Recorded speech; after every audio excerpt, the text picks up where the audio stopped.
Hey everybody, Verzinga here, welcoming you back to our Brick Breaker game that we're making in SFML with Box2D. When we left off, we had created a ball file with a data structure in it, and we have two variables for that ball right now only, speed and an angle, both are floats.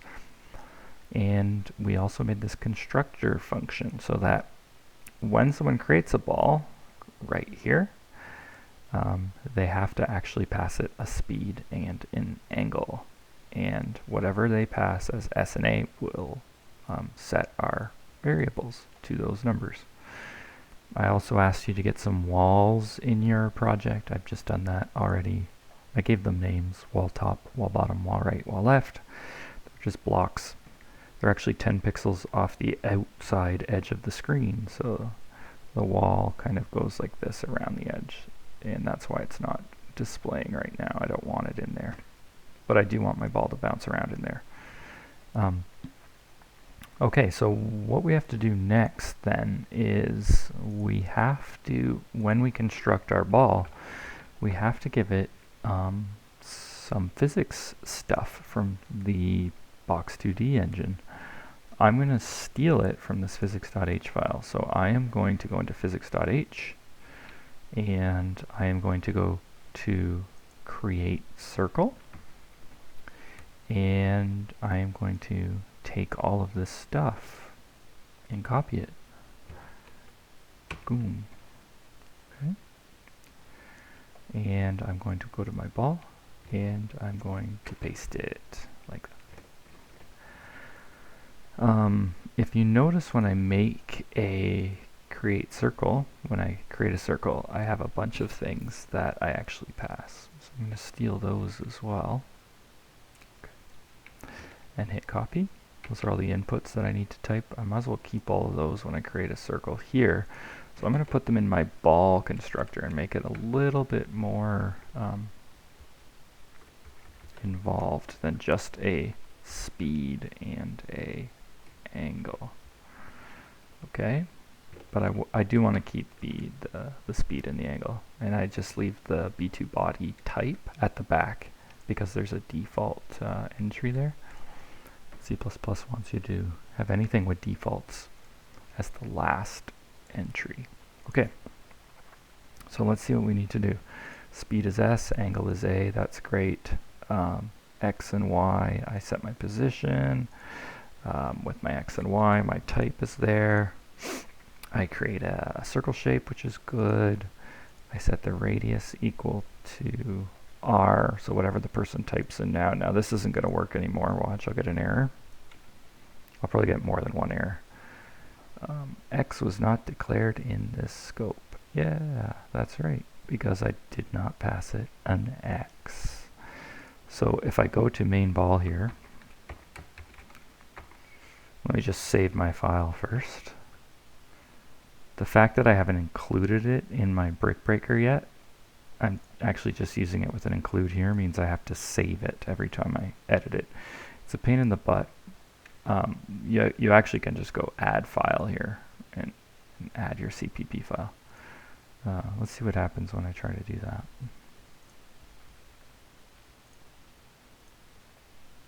And if I run it, does it complain? No, it should work. First of all, I'll get rid of all those errors in a minute, but if I type ball, main ball, you can see all the stuff it needs now. So it needs a world. I already have a world. It needs an X and a Y. I'll just put it in the center of the screen. I'll give it a radius of like 50 pixels. I'll give it a speed of 100 pixels per second and an angle of 45 pixels per second. And I won't type anything for the B2 body type. I'll let it default to a dynamic body. Okay. We just have to clean this code up a little bit. So all of this stuff is fine. Where Box2D, like when you make an object in Box2D, keep in mind it has nothing. It doesn't know anything about SFML. It's just going to like create a world and throw that stuff in the world. It'll know its size, all its numbers. It'll know its position, its velocity, and every frame it'll spit out all that information. And your job is to turn it into an SFML shape. So you're going to grab all the information from Box2D and then kind of update your SFML shape. And our ball is an SFML shape, it's a circle shape, so we're going to do it that way. So all of this stuff is fine. It's when we get here that we need to fix a few things, okay? Originally with physics.h, I actually created a B2 body. I just called it RES for resource, and I created it in the world. And that's because I was using functions to do everything, but now we're using a data structure, so we actually don't need this, okay? What we actually need is our, I'm going to paste that here. I'm just going to call it body though. So now we have our data structure ball is going to have its own B2 body variable. That's the same thing as block, by the way, from the physics.h file. So instead of doing res now, everywhere I see an res, I'm going to write the word body, because our ball is going to keep track of its own physics2D, box2D body there. So I'll type body there. I definitely won't return res. I also don't need this set user data thing. That was something to get Box2D and SFML to talk to each other before we knew how to use these classes. It was a way that I used in the display world function, which we're also not going to use, that basically went through every single B2 body in your world and then got the user data, which was like a memory address, to an SFML shape, and then it set its position and rotation and drew it. We're not going to do any of that, so we don't need that line of code. We also don't need circle shape, so that's fine. Now this is all set. Okay, we're going to create the body, we create the fixture, that's all Box2D code. We're going to have to edit this now. In the past, I would have created a circle shape and in memory, and then set its origin and its position to the things I found in Box2D, but we don't need to do that anymore because our ball actually is a circle shape. So instead of writing all of this stuff, I don't need any of this. Actually, I'm going to keep this, and I'm going to write this equals new dot circle shape. I wonder if that will work. No, you know what I'm going to do? I'm going to write this dot set radius. This is actually going to break in a second. Okay. I'm actually going to use arrows because the word this is a memory address. I don't need shape 1 here anymore. I need the word this. I'll explain what that means just after I'm done. I'll write the word this, and I'll write the word this. What does the word this mean in C++? It means set the radius on the actual object that you've created, which for us, when we create a ball called main ball, what the word this means, because they don't know what you're going to call your object, they don't know you're going to call it main ball, so you can't just go in here and write main ball dot set radius, right? If you write the word this, it means take whatever object they make and set the radius on that. You actually don't even have to write the word this. You can just write set radius, set origin, set position, and set fill color, and that's fine as well. It knows that it's setting the radius on the actual object itself. I just like the word this here to know that I'm doing it on the object that the person makes. I just want to see if this runs without any errors.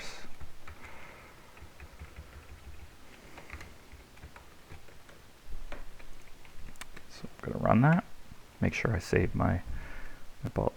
And it does run, but it does crash. I have a memory leak somewhere, and we discussed this earlier. It's actually trying, it messes itself up if I use this display world function. I cannot use that anymore, okay? It will cause a memory leak because I've created my own structure, and display world does not know how to it basically doesn't have this set user data command that I had in the past, and so it tries to look for it in memory and can't find it, and then it crashes. So let's run that, make sure it runs. Good. It actually is putting a circle in the physics world right here, but we're not seeing it yet. So we have to take care to actually draw this SFML shape. So I'm going to make my own function, and I can do that in a data structure. I already have a constructor. It's already added this entire physics 2D, Box2D body into the physics world. And now I'm just going to make a function. It'll be a void function called update position or something like that. This will be kind of the job of what the display world was originally supposed to do. So what it's going to do is I'm just going to go to this physics display world, and I'm going to grab these 2 lines of code. I'm actually going to grab these 3 lines of code here. Okay, I'm going to copy them. That's what set the position of the SFML shape and set its rotation, like how much it was been rotated by. The rotation doesn't matter for a circle, obviously, but I'll keep it anyways. And it also drew the SFML shape. So in here, I'll paste all this code. Okay, but I won't write the word shape. I'll write the word this. I'll write shape here. I'll write the word this. And here I don't need the word shape either. And I don't need the star. I just need the word this. The problem it's going to complain about is that it doesn't know what the word render means. Let's see if it argues about that. Render was not declared in the scope. That's true. I need to, as I was doing in the display world function, I actually need to pass it the name of my window. I don't need to pass it the name of my world, okay? But I do need to pass it the name of my window. So I'm going to pass it the window. And I have to put an ampersand in here to say that I'm allowed to change the actual window that I pass it. So when I run that, it should be fine.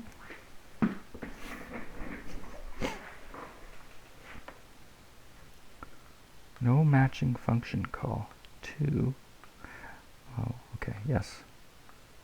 It doesn't know how to draw a ball.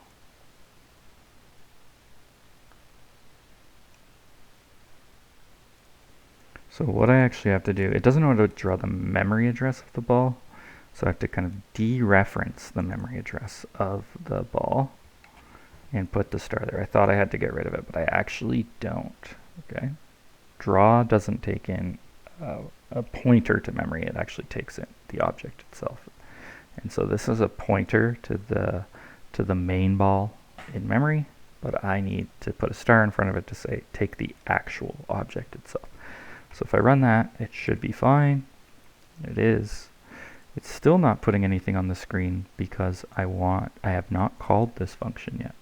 So in here, instead of saying physics.displayWorld, I will say main ball dot, and you can see if I auto type, there is an update, but there's also an update position command, the one that I added.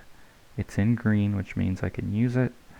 It's looking for the name of a render window. I have a render window. I've called mine window. Okay. So when I run that, there's my ball on the screen. Now I have no gravity. Let's see if it actually does physics stuff. Let's see if I add gravity. Will this new object I've made, which is kind of a mix between SFML and Box2D, right? I have my SFML characteristics here by just using the word public SF : circle shape, and then I borrowed all the Box2D code and just edited it a little bit. So essentially what I have here, if I can get my drawing pad working, is I have some sort of physics world here.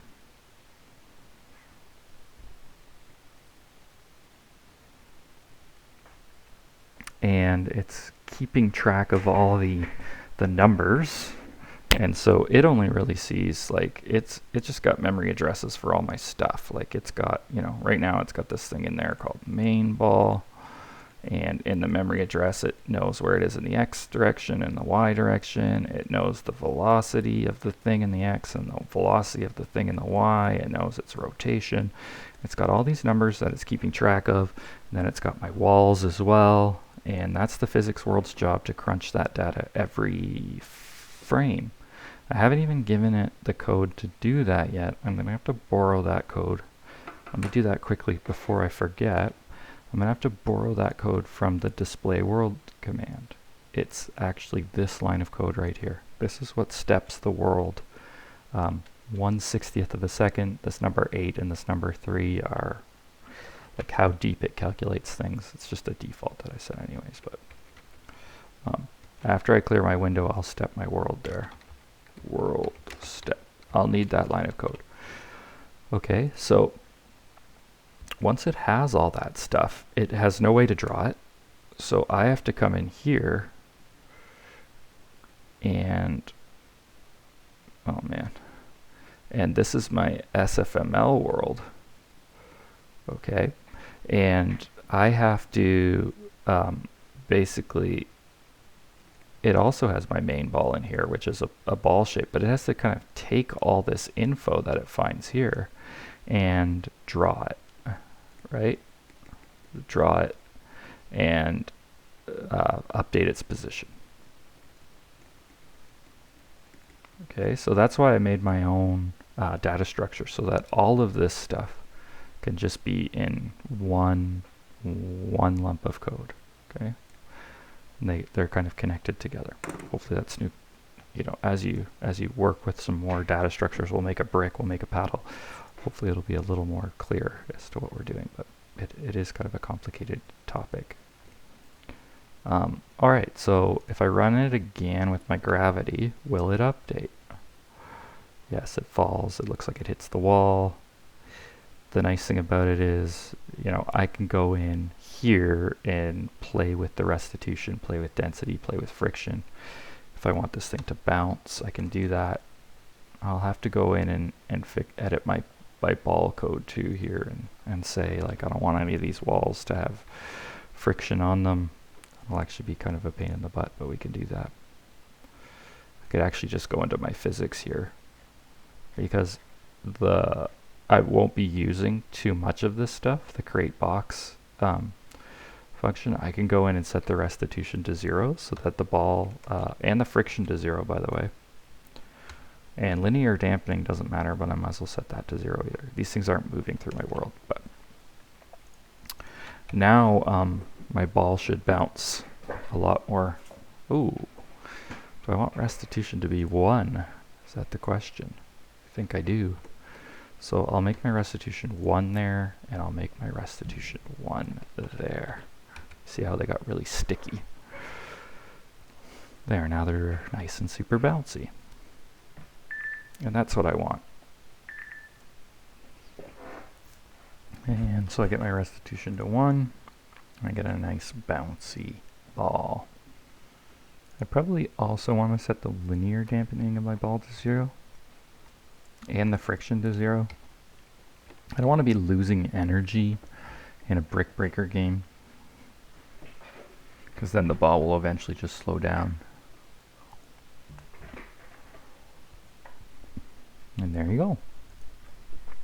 One thing I want to do is I want to set the gravity to 0. And the other thing I wanted to do was, I have this speed and I have this angle, but I didn't do anything with them yet. So what I'll do in my constructor is, once I've made the Box2D body and set all the SFML stuff, I can go body dot. Now I want to set a velocity. I can look in the physics.h file and figure out what code does that. We're going to start learning a lot more about the Box2D code. And there's a get velocity function and there's a set velocity function. apparently it's just one line of code. It uses whatever block you pass it, which is our B2 body, and it sets the linear velocity through that command. And it looks like it takes some sort of B2 vec2, and it takes the velocity and then divides everything by pixels per meter. Hopefully you're familiar with that in Box2D. I think we all are by now. I just have to type the word body here. Now, I gave it a speed and an angle. This is an X and a Y. What do I have to do to fix that? Here I have to say speed times the cosine of the angle. And here, instead of velocity y, I have to say speed times the sine of the angle. Now, it's not going to work yet. First of all, it doesn't know what cos and sine are. Actually, it probably does, because physics.h includes math. Does it? I don't think it does. Let's run it and see what happens. It worked. All right.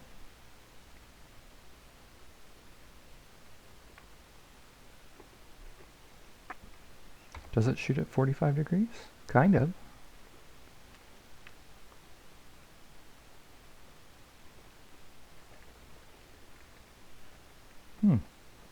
How interesting.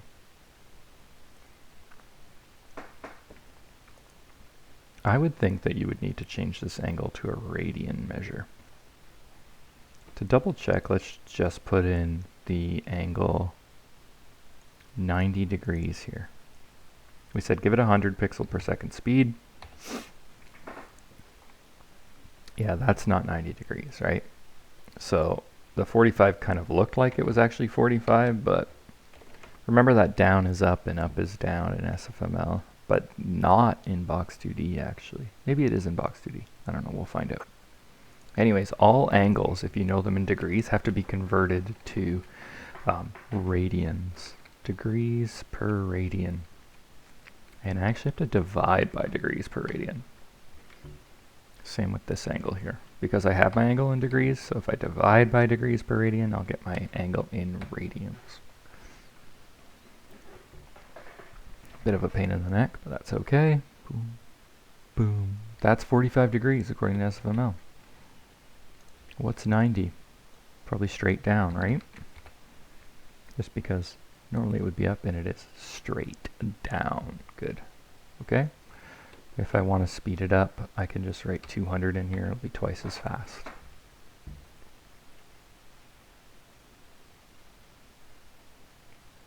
And there you go. A bouncing ball around a screen. Very simple task, typically, but not with Box2D and SFML. If you're making your own classes, it becomes a very difficult task to do that. So try that. Let me know how it goes. And then we'll add some bricks. Right now, that's all we have for the ball right now. We're going to later on add some more functions that will give some power-ups. Maybe make the ball speed up for a little bit. Make the ball blast through bricks. Make the ball bounce in different angles depending on where it hits on the paddle. So we're going to add a whole bunch of functionality to this later, but this is our initial setup. And it's working right now, so that's good. Okay, so stay tuned for more.